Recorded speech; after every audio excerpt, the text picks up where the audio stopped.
Doom 2016. Wow, this game is intense and meaty, and it essentially has the attitude of, Mom, I'm 13 and I want to play the Xbox now, and I don't care what you and Dad say because I'm going to kill all the demons and I'm a big strong green man. It's really interesting how in this iteration they actually have done a lot of creative innovations and made it feel like a proper continuation from the proper Doom, but modernized to the current era in a way that feels creative and proper at the same time. There have been several iterations and attempts at doing this, including Brutal Doom, an excellent mod which essentially reinvigorates and makes it an entirely new game. Everything from dodge rolling to reloading, modern controls, more gore, energy weapons. The only difference being Brutal Doom is free, and I highly recommend you play it.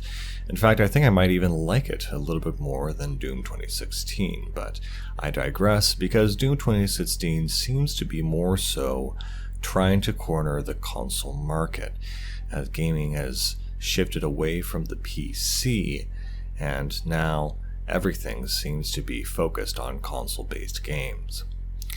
Funnily enough, the last Doom game, at least to my knowledge, that came out was Doom 3 back in the early 2000s, and I don't exactly remember why that flopped, but it seems like they've really came back to the drawing board with a real plan and recaptured that kind of energy that they were going for. They had to actually revitalize and look at what actually made the first Doom work so well and had to approach it on a completely new system of hardware to make it work, and work it does. The Doom Slayer, refusing to go to bed at his designated time, decides to put his Game Boy underneath the covers and play in secret. The ruminations of his parents shall be severe. One of my first things that I noticed that I really enjoyed, I think, about this iteration is that they're trying to turn Doom Slayer, essentially the dude you play as in the beginning of in the game, into an actual character with lore and backstory and personality, if anything, through his actions. I have to say it's very refreshing to play a game in 2016 where we have a silent protagonist. Yet, the actions of that protagonist during the scripted cutscenes give us a sense of who he is and what his attitudes are. I guess off the bat, one of the things I don't actually like very much about the Doom Slayer is that he seems ultra destructive. Well, obviously that's a good thing when you're dealing with demons, but even when destroying critical pieces of human technology. One part I actually was very sad to see is that every time you get a weapon mod upgrade pack, you actually punch the robot that holds it for you. I don't exactly know what the subtext of this is, but it feels just very mean-spirited, and it makes me think he might not get along as well with Isabel as the internet thinks he would. Not to mention throughout the campaign you spend most of your time absolutely obliterating a bunch of demons, well along with giant human AI technology on Mars and other huge facilities. Onto the gameplay. It is incredibly rewarding and fun. If not, I would have to say a bit janky. When I first started it on my Xbox, I had to tweak the controls ever so slightly to get the right feel for how I wanted the game to play. For example, I had to turn up the sensitivity on the X and Y axis and turn down the turning smoothing feature. For some reason, there seems to be some kind of weird lag delay between the input and turning, yet once you kind of get it fixed, it feels a lot more fluid. Obviously, one of the huge downgrades from going to a PC to console-based shooter is that PC is very responsive and extremely precise. So it's very difficult to put that kind of precision in a console game with a thumbstick. That being said, I do tend to prefer console shooters, but because Doom traditionally has been mostly PC-based, I think this might have been one of its big hurdles. That being said, this really isn't an issue once it's tweaked properly and plays very nicely. The only issue that you might experience is having to do quick turns and shooting enemies that are right beside you. Usually, anything greater than your cone of vision might be difficult to turn and hit accurately, but that's all part of the challenge and the fun, I suppose. Another thing that I'm very glad I'm actually playing this on my Xbox One for is that you can do custom button mappings with the system. And the one main button mapping that I had an issue with is that your right stick click-in is used for your melees, your finishing moves, and for acquiring items. And what is B mapped to? It is mapped to crouching, which is completely and pretty much utterly useless, which will only be used for exploring tunnels. So I was able to reverse these two buttons, and it made it much more natural and fluid feeling.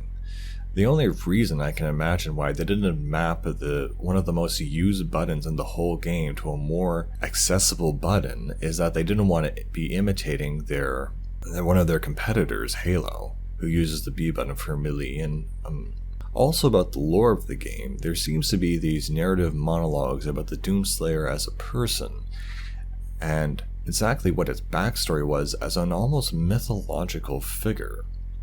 So he's still this blank slate that people can insert themselves into, but now he's just become a bit more famous.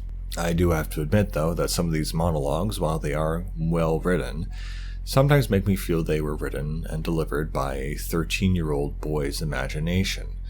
The Doomslayer didn't know or didn't care what his parents thought when he put his hand into the cookie jar, even though they specifically told him not to. But he didn't care because the Doomslayer was hungry and he craved the sweet, succulent flesh of the cookie. And so, when he went and took the cookie, he hid it and didn't even tell his parents. What a lie, an arbitration of authority, because the Doomslayer doesn't care what his parents think, because he stays in his room and blasts heavy metal music and won't come to dinner on time. The Doomslayer verily is a force to be reckoned with. I can see this game appealing to young teen boys as well as seasoned veterans of the Doom series who simply enjoy the combat style. I also have to give huge commendations to the absolute creative energy and evolution of the weapons. It really is amazing to see a first-person shooter that balances its weapons so well across all other mediums. For example, the most direct comparison would be the shotgun and the super shotgun. Naturally, in the old games, once you get the super shotgun, using the original was pretty much out of the question. However, thanks to the addition of weapon mods, the certain strategies you implement while using these weapons can change, and it makes the super shotgun useful or desirable in certain situations, while the shotgun useful for others. It's also very interesting now that the chainsaw and the BFG are now hot buttons that you instantly swap to for very specific scenarios. I think this went through a lot of thought and testing, and honestly, I think it's a great idea that you're only going to be using these two very specific weapons for two very specific purposes. When you have a room full of enemies that need to be absolutely BTFO'd, or you're overwhelmed in close quarters and need a quick kill against a tough enemy. I have to say, though, that another thing I like about Doom is the limited ammo you seem to get. While it may be commonplace now, it's always frustrating to have almost too much ammo that I don't know what to do with, and it doesn't make you force and have to swap variety between different weapons. The evolution of the arena, the flow of combat, also feels consistent with the original Doom. And now that I think about it, Doom 3 took a much more linear corridor horror, survival horror kind of approach to gameplay that we would see as a standard in most other games like Fear, but Doom is very different, and level design is also very different in this game. It's much more arena-based, section-based, and while the sections are linear, I have to say I'm pleasantly surprised that there is a level of puzzle solving, or rather exploration puzzle solving, to get special hidden items and secrets that are sufficiently well designed. I'm also happy to see Turkey Puncher make a return to the series. I have to say that the weapons are incredibly well balanced, and the inclusion of challenges to actually unlock the final piece of the weapon is actually a very refreshing and interesting way to reward the player. Also, the secrets are the design of each weapon, the sound, the feel of them, each feel distinct and useful for their own situation. You really allow the player to play the game they want to play it. Also, the progression of unlocking weapon mods and new weapons also feels very natural and authentic. And while being a short game really invites the player to replay it again and find all the secrets and master their skills in a lot of different ways. Even the multiplayer, which thankfully people still play, it was actually rather fun. I haven't played an arena shooter in a long time and it feels very genuine and authentic. I actually enjoyed it a lot more than I thought it would, even though I don't like playing multiplayer on a lot of games and investing hours into a system that I probably won't come back to. But the inclusion of the demon system, where every one character is a demon, and that power swaps between enemy teams, is a really genius, brilliant idea. It's incredibly fun where it mixes that kind of evolved style gameplay but into a big team multiplayer setting that makes it actually fun and engaging rather than a chore to hunt down one single player. It's an incredibly well designed multiplayer system, and I kind of wish I had played it earlier, to be honest. Also, the enemy design is excellent. Reinvigorating 2D models into a full 3D space, giving them their own actions and attributes. It's wonderful that they had a template to start from and make a very distinct and fleshed out game. On that point, the aesthetics of high-tech demonology and the mixture between the two is a fascinating and compelling aesthetic that is very distinct to Doom. Also, I think a great contribution is the soundtrack by Mick Gordon. While I would never listen to the tracks on their own, as mechanical pieces of the game that induce adrenaline, terror, and quick thinking, they work perfectly as a backdrop to the game's action and atmosphere. While incorporating an upgrade system, weapon mods, collectibles, and other new modern gaming techniques, Doom 2016 is a more modern and a well-designed evolution from the original title.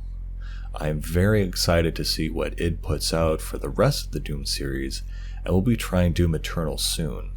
It's a wonderfully well-made game, and I recommend it to anyone who has an interest in it.